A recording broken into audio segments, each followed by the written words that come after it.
Magnetic force on a current carrying conductor എന്താണെന്ന് നോക്കാം. For that നമുക്കൊരു കറണ്ട് ക്യാരിങ് കണ്ടക്ടർ വേണം. നമ്മളെ കണ്ടക്ടറിന്റെ ലെങ്ത് എല്ലും ഏരിയ ഓഫ് ക്രോസ് സെക്ഷൻ എയുമാണെന്ന് വിചാരിക്കും. ഈ കണ്ടക്ടറിൽ n നമ്പർ ഓഫ് ഇലക്ട്രോൺസ് ആണുള്ളത്. എവിടെ? യൂണിറ്റ് വോളിയത്തിൽ. യൂണിറ്റ് വോളിയം എന്ന് വെച്ചാൽ പെർ മീറ്റർ ക്യൂബ്. ഒരു മീറ്റർ ക്യൂബില് n number of mobile charges. Mobile charges എന്ന് പറഞ്ഞാൽ മൂവ് ചെയ്യാൻ കഴിയുന്ന ചാർജസ്. എത്ര പേരുണ്ട്? n ഉണ്ട്. ഇതിന്റെ ആവറേജ് ഡ്രിഫ്റ്റ് വെലോസിറ്റി vd ആണ്.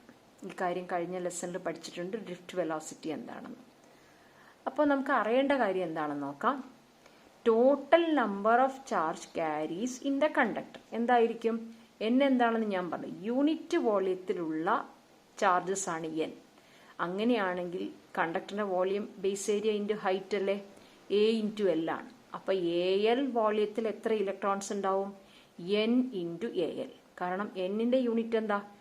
n ബൈ മീറ്റർ ക്യൂബ് ആണ്. al-ന്റെ യൂണിറ്റോ? Metre cube. അപ്പം n ബൈ മീറ്റർ ക്യൂബും al മീറ്റർ ക്യൂബും കൂടെ ഈ മീറ്റർ ക്യൂബും വെട്ടിപ്പോയി കഴിയുമ്പോൾ മൊത്തം എണ്ണം എത്ര കിട്ടും? ഇത് എണ്ണമാണ്, ഇതിന് യൂണിറ്റ് ഇല്ല. This is A number. എത്ര ഇലക്ട്രോൺസ് ആണുള്ളത്? Small n al number of electrons എന്ന് ഞാൻ പറയുന്നില്ല, sorry, charges.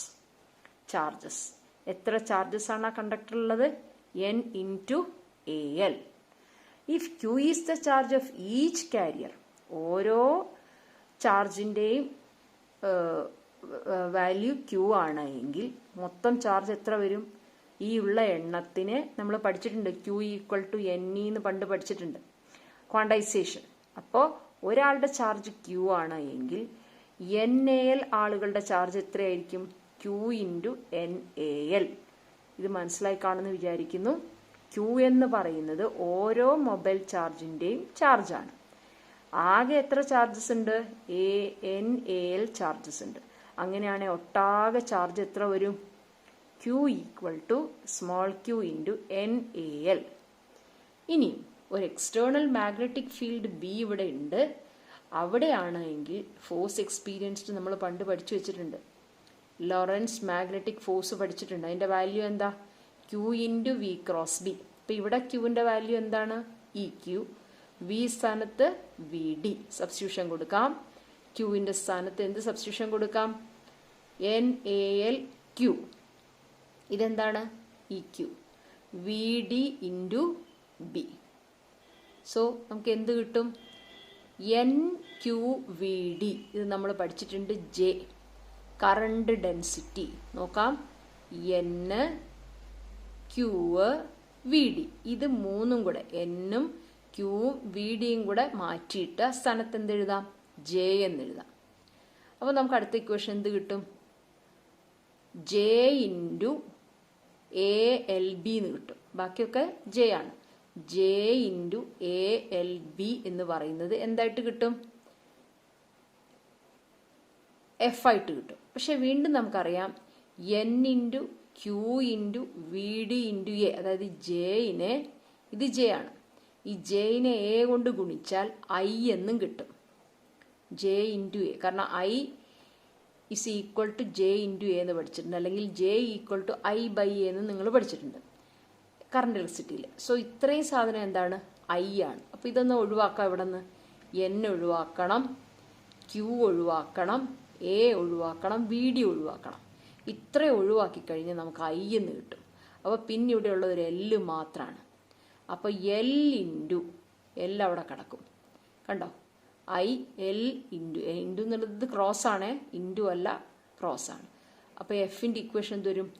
I into L cross B. F is equal to I അവിടെ ഉണ്ട്. I എങ്ങനെ കിട്ടിയത്? ഇതാണ് I. ബാക്കി അവിടെയുള്ള L ക്രോസ് B. ഓൾസോ എഫിന് ഇത് ഡീറ്റെയിൽഡ് ആയിട്ട് എഴുതി. A ക്രോസ് B എങ്ങനെ എഴുതാം? AB sine theta. V cross B എഴുതുന്ന പോലെ തന്നെ. ബാക്കി എന്ത് വരും? തീറ്റ 0, F 0. തീറ്റ 90, F മാക്സിമം. ഇനി ഫോഴ്സിന്റെ ഡയറക്ഷൻ എന്തായിരിക്കും? ഈ ഫോഴ്സിന്റെ ഡയറക്ഷൻ എപ്പോഴും എന്തായിരിക്കും? ഇതിന് രണ്ടിനും പെർപെൻഡിക്കുലർ ആയിരിക്കും. Perpendicular to both current element, ഒരു പുതിയ വാക്കാണ് current element L. Magnetic field B. Current element L എന്താണെന്ന് ഒന്നും കൂടെ പറയാം. കറണ്ട് എന്ന് പറയുന്നത് നമ്മൾ സാധാരണ സ്കേലാറാണ് പറയുക, ലെങ്ത്തും സ്കേലാറാണ് പറയുക. പക്ഷേ ഈ കറണ്ട് എലമെന്റ് എന്ന് പറയുന്നത് വെക്റ്റർ ക്വാണ്ടിറ്റിയാണ്. ഒരു എലമെന്റ് ഏതെങ്കിലും ഒരു ലെങ്ത്തിൽ, ഒരു എൽ ലെങ്ത്തിൽ ഒരു കറണ്ട് വന്നു കഴിഞ്ഞാൽ ആ കറണ്ട് ഒന്നുകിൽ മുകളിലേക്ക് അല്ലെങ്കിൽ താഴേക്ക് ഒരു ഡയറക്ഷൻ ഉണ്ടാവും. So it's an element carrying current. അതാണ് കറണ്ട് എലമെന്റ് ഉദ്ദേശിക്കുന്നത്. അപ്പം കറണ്ട് എലമെന്റ് ഒരു വെക്റ്റർ ക്വാണ്ടിറ്റിയാണ്. കറണ്ടും സ്കേലാറാണ്, എലമെന്റും സ്കേലാറാണ്. പക്ഷെ കറണ്ട് എലമെന്റ് എന്ന് പറയുമ്പോഴേക്കും അത് എന്ത് ക്വാണ്ടിറ്റി ആയിട്ട് മാറും? Vector quantity.